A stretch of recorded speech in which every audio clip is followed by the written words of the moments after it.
Welcome, guys, to the first ever episode of Make It Happen. This is a series that I'm creating because I want to explore the crazy topic of young adult life.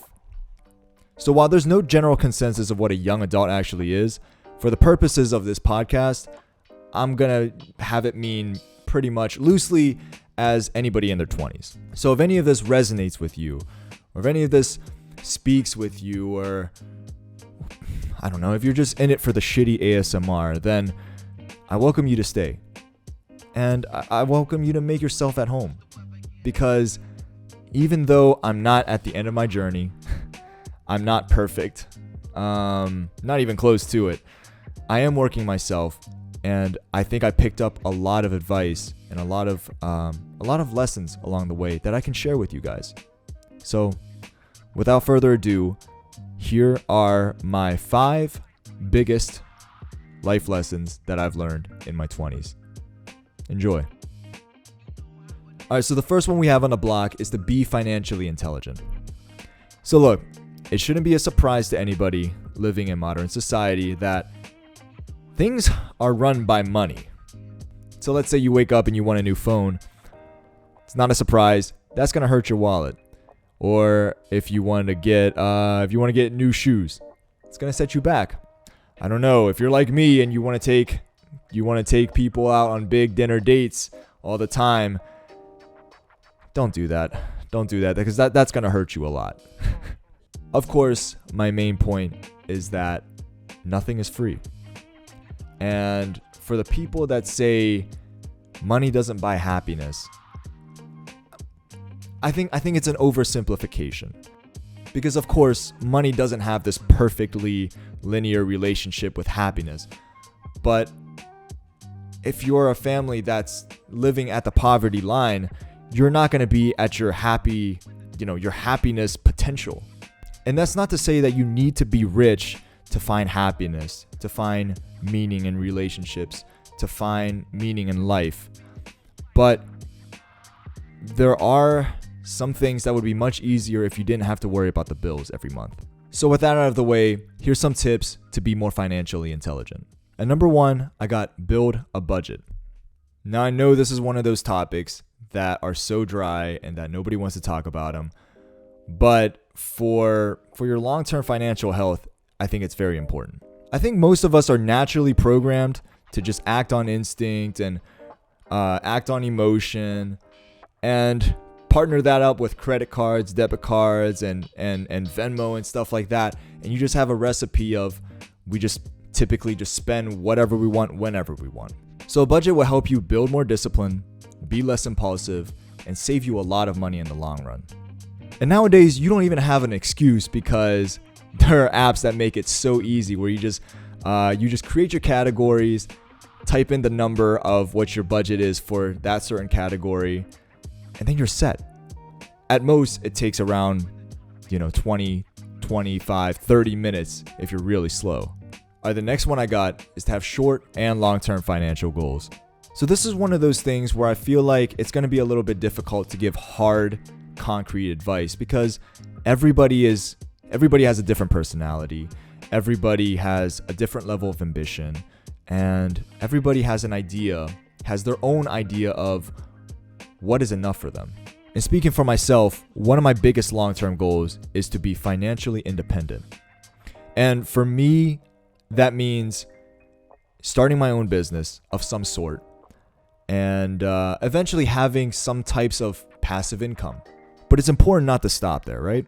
Because no matter how ambitious you are, no matter how much willpower you think you have, if your dreams are so big to the point where they scare you and they immobilize you because you didn't chop them down into more sizable pieces that you can manage, you're never going to reach them. So while it's important to have long-term goals, just remember that you got to break them down into daily, weekly, monthly, shorter goals that will help you get there. With number 3, I have invest. And this can be anything from stocks to bonds to crypto to real estate, whatever it is. Invest. So there are many types of investments, including the ones that I've just listed. Because I'm not an expert on this topic, I'm not super comfortable just giving out financial advice or investment advice. But what I can say is go out there and see what's good. See what works for you. For most people, it's just downloading a stock app, an investment app on their phone, and just buy and hold.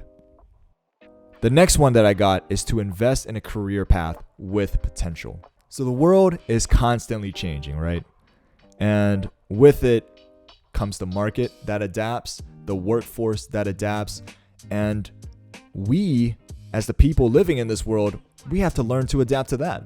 So I think this one's a little bit more controversial because there are two differing schools of thought on this, with one of them being that you should always follow the market, only do something that's in demand, and only do something that's practical.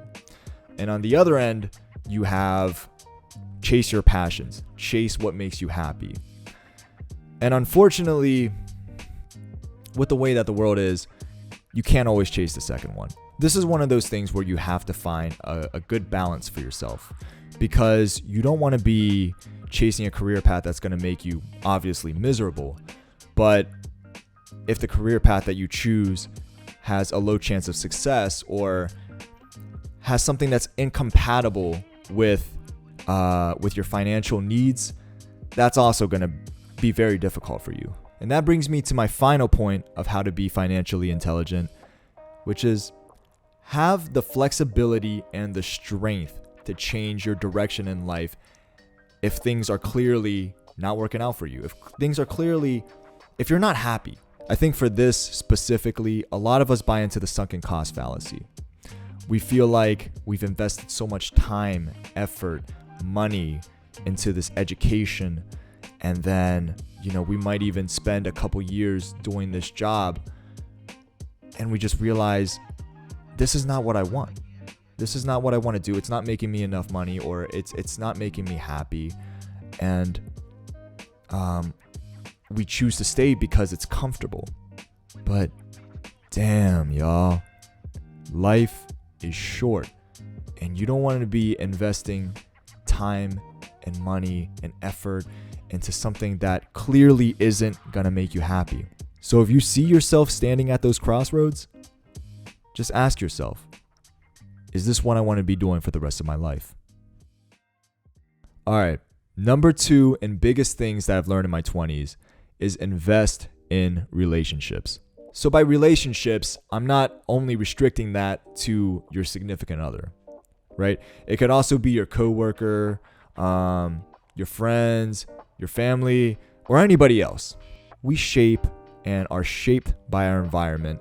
So it's really important to choose wisely who to let in, and the ones that we do, we have to learn to invest in those relationships. So here's some of my advice on investing in meaningful relationships. The first one I got is very straightforward, and that's to get out there and socialize. If you're an introvert like me, you know exactly what it feels like to want to spend a lot of time with either close friends, close family, with your partner, but not to explore new social environments.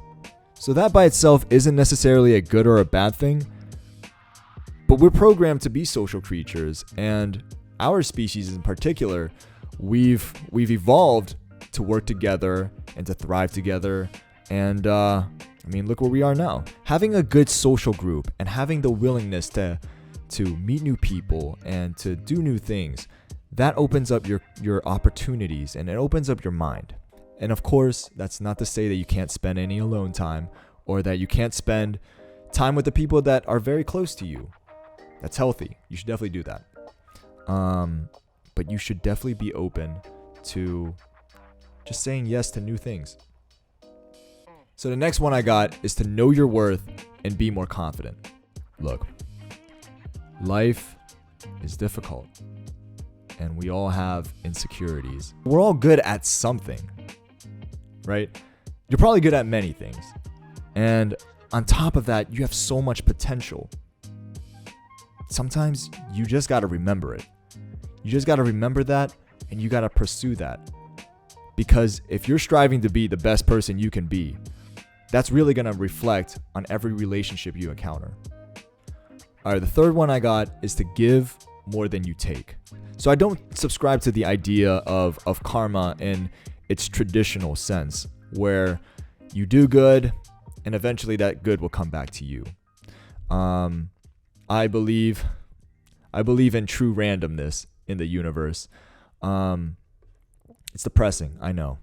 That's just how it is. But what I do believe is that if you are a genuinely good person and you're consistently spreading good vibes and you're consistently are willing to give and expect nothing in return, that your chances of receiving that back tenfold, 20-fold are pretty damn high. My final piece of advice on investing in relationships is that at the end of the day, you are responsible for your own happiness. This is definitely a concept that I struggled to understand for the longest time. As a kid, I had expectations of people that weren't very realistic. For example, I expected everybody, strangers, friends, family, to understand what I was thinking, how I was feeling, what I'm going through at any given moment. And if they didn't give me the perfect response that I wanted, I just assumed that this person doesn't care about me. As I got older, I obviously stopped expecting this from total strangers. And I even stopped expecting it from friends. But it wasn't until pretty recently that I realized that no matter how close that person is to you, no matter how much that person cares about you, your happiness isn't always going to be compatible with their priorities. Everybody has their own lives. Everybody has their own life. Everybody has problems that the rest of the world is either not going to see or not going to understand. And because of that, it's foolish to expect that that everybody, but even your closest friends and family, or even your partner, is going to understand how you're feeling at any given moment. And this doesn't mean that they don't love you. It doesn't mean that they don't care about you. But what that does mean is that at the end of the day, you are responsible for your own happiness. Unfortunately, that isn't always going to be compatible with that of your family or your friends or your partner. And it's up to your discretion, what you choose to do with that.